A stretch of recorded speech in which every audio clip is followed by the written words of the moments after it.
ভীষণই ক্রাঞ্চি আর ভেতর থেকে পুরো সফট। কি বলুন তো, টমেটোর পকোড়ি।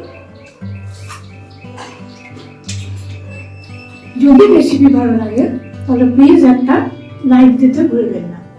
কমেন্ট করে জানাবেন যে রেসিপি কেমন লাগলো। আর চ্যানেলে যদি আপনি প্রথম হন তাহলে ফুল ভিডিওটাকে ওয়াচ করে চ্যানেলটাকে সাবস্ক্রাইব করতে ভুলবেন না। নোটিফিকেশন বাটনটাকে অলে সেট করুন, তাহলে আমার যে কোনো রেসিপি সবচেয়ে প্রথমে পৌঁছে যাবে শুধুমাত্র আপনার কাছে। If you don't understand my language, then please on CC. My all recipe have English and Hindi and enjoy my recipe in your own language. চলুন তাহলে দেখে নিই আমি টমেটোর চপ আর টমেটোর পকোড়ি কিভাবে বানিয়েছি। নমস্কার, ওয়েলকাম টু কুকিং উইথ ইচ্ছে। দেখতেই পাচ্ছেন কি ইয়াম্মি চপগুলো হয়েছে আর তেমনই পকোড়াগুলো। ফুল ভিডিওটাকে ওয়াচ করুন আর এমনই নিত্য নতুন রেসিপি পেতে প্রতি সোম শুক্র সন্ধ্যে 6টায় আমার সাথে থাকতে ভুলবেন না। এখানে একটা মিক্সার জারের মধ্যে ছোট চামচে 2 চামচ গোটা জিরে নিলাম, 3টে লঙ্কা, সামান্য একটু আদা আর 2টো পেঁয়াজ কেটে নিয়েছি, মানে একটাই পেঁয়াজ 2টো টুকরো করে নিয়েছি। একটু জল দিয়ে এটাকে আমি একটা পেস্ট বানাবো। ঝালটা নিজেদের ইচ্ছে মতো দেবেন। এখন আমি কয়েকটা টমেটো এরকমভাবে কেটে নিয়েছি গোল গোল করে, বীজগুলো আমি বের করে নিচ্ছি। কিন্তু এই রেসিপিটাতে খুব একটা ঝাল দেবেন না, টমেটোর ফ্লেভারটা পাওয়ার জন্যই এই চপ আর পকোড়াটা বানানো আর খাওয়া। টমেটো সিজন, এখন টমেটোটাকেও এনজয় করে খাওয়ারই সময়। দেখুন হয়ে গেছে। এবার নেক্সট স্টেপে চলে যাচ্ছে। কড়াইয়ে আমি বড় চামচের 1 চামচ সরষের তেল গরম করেছি, সামান্য একটু হলুদ অ্যাড করলাম আর মশলাটা যেটা রেডি করেছিলাম সেটা আমি এটার মধ্যে দিয়ে দিলাম। দিয়ে দিলাম পরিমাণ মতো নুন। আমি মশলাটা কম আঁচে 2-3 মিনিট একটু ভালো করে ফ্রাই করব, একটা ভালো ফ্লেভার যতক্ষণ না বেরিয়ে আসে। এটা আমি চপের জন্য বানাচ্ছি, এখনই আমরা পকোড়াটা বানাচ্ছি না। আর আমি 2টো সেদ্ধ করে রেখেছিলাম, সেদ্ধ করে খোসা ছাড়িয়ে রাখা আলু ম্যাশ করে নিয়েছি, সেগুলো এটার মধ্যে আমি এখন অ্যাড করে দিচ্ছি। এটা খুব ভালো টমেটোর চপের মধ্যে একটা ভালো টেস্ট আনবে। এখন আমি এগুলো ভালো করে নেড়ে চেড়ে আরও 2 মিনিট লো ফ্লেমে ভালো করে ফ্রাই করে নিচ্ছি। শুকনো শুকনো করে নিতে হবে এটাকে, আঁচটাকে কোনো মতেই বাড়াবেন না। দেখুন হয়ে গেছে, বাকিটা আমাদের ঠান্ডা হলেই রেডি হয়ে যাবে।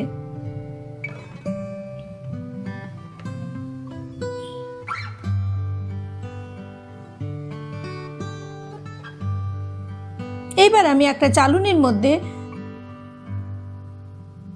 2 কাপ নিয়ে নিচ্ছি বেসন, আর তার ওর সাথে আমি নেব 1/2 কাপ ভাতের চালের গুঁড়ো। আপনারা আতপ চালের গুঁড়োও নিতে পারেন। এটা খুব ভালো একটা মচমচে ব্যাপার চপ আর পকোড়াটার মধ্যে আনবে। দুটোরই ব্যাটার আমি এইটা দিয়েই বানাবো। আপনারা যে পরিমাণে বানাচ্ছেন সেই পরিমাণে বেসন আর চালটা নেবেন। দিলাম আমি ছোটো চামচের 1/2 চামচ লঙ্কার গুঁড়ো, 1/2 চামচ হলুদ গুঁড়ো, ছোটো চামচের 1 চামচ ধনের গুঁড়ো, 1 চামচ জিরের গুঁড়ো, আর দেবো আমি ক্রাশ করে নেব বড় চামচের 1/2 চামচ জোয়ান। খুব ভালো এটাতে ফ্লেভারটা হবে আর একটু ঝাল ঝাল ব্যাপারটাও আসবে। দিলাম পরিমাণ মতো নুন। এখন আমি একটু একটু করে জল দিয়ে একটা ভালো করে ব্যাটার বানিয়ে নিচ্ছি। জলটা একসাথে অ্যাড করবেন না, একটু একটু করে জলটা দিয়ে ব্যাটারটা বানাবেন।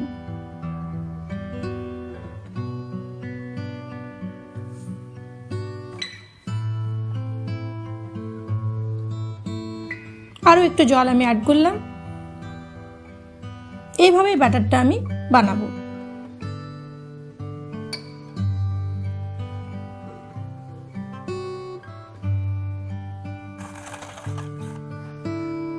আমাদের ব্যাটারে দেখুন এরকম হয়েছে।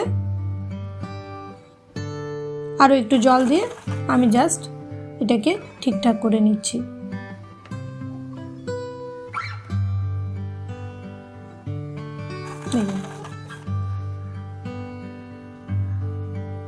হয়ে গেছে, এরকম হবে।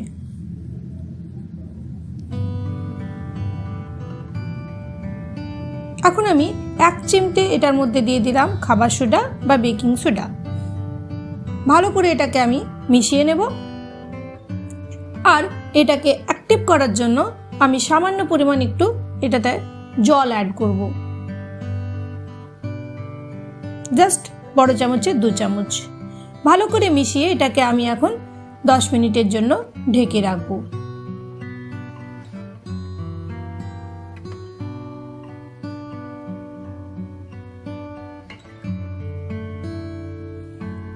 আমি টমেটোর সাথে কতগুলো গোল গোল করে পেঁয়াজও কেটে নিয়েছি।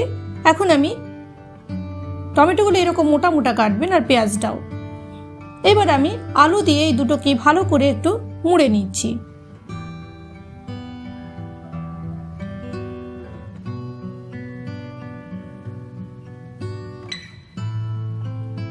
দেখুন এরকম আমি সবগুলোকেই এগুলো করে নিয়েছি।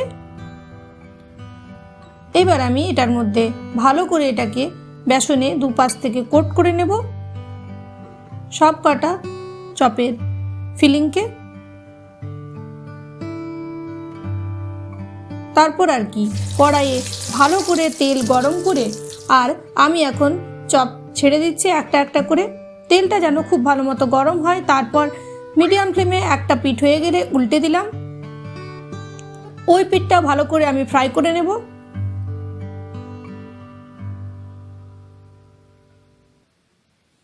দুপাশ ভালো করে লাল করে আমাকে কিন্তু ফ্রাই করতে হবে। আঁচ কম রাখবেন না, তাহলে তেল বেশি খেয়ে নেবে। আর বেশি আঁচ করলে পরে আমাদের চপগুলো শুধু শুধু ফ্রাই হয়ে যাবে। তুলে নিয়েছি আমি। এবার আমি আরও দুটো করে দিয়ে দিচ্ছি। এখন এগুলো আমি সেমভাবে ফ্রাই করে নেব।